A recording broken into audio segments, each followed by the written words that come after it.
कालपुरुषर दशम राशि होची आपण मानकर मकर राशि। तो सही मकर राशि व्यक्ति मानक पई शुक्रंकर 19 एप्रिल 2026 रु जो गोचर हवाकू जा हेची ताहा कौन सब फल दब शुभ अशुभ से विषय आज आम ये वीडियो रे आलोचना करवा। नमस्कार मुझ वशिष पुंथा स्वागत करुच्ची मो यूट्यूब चैनल को। आज आमे तो जानिबा कि जेते सब मकर राशि व्यक्ति माने अछंती तांको पई शुक्र जे कि सुख सौभाग्यर ग्रह सी पंचम भाव में गोचर करने द्वारा 19 एप्रिल 2026 परठू कौन सब जीवन में प्रभाव पकेबे कौन सब घटब से विषय तो डिटेल्स रे जानिबा।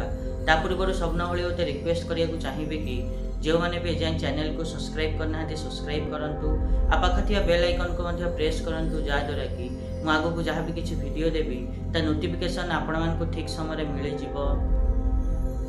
जदि आमे या कथा कहिबा मकर राशि कथा कहिबा जेते सब मकर राशि व्यक्ति माने अछंती सेमानक पई शुक्र पंचम भाव में गोचर करने द्वारा आपण माने देखिबे कि आपण माने कर्म क्षेत्र को नहीं कि किछि एपरि निर्णय नहीं पारंती जो निर्णय कि आपणक पई ठीक रहिबो एवं आपण मानक पई भल रहिबो आगो को बढ़िया पई सहाय्य करिवो।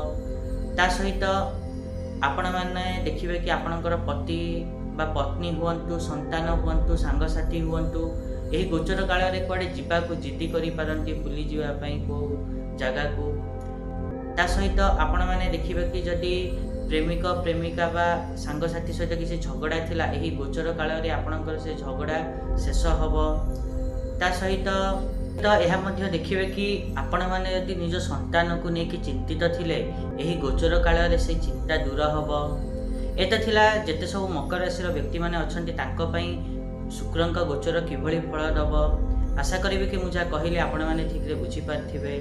आदि वीडियो भल लगी ताले निहाती वीडियो को लाइक करूँ शेयर करूँ आ चैनल को सब्सक्राइब करने तो जमा भूलतुनि।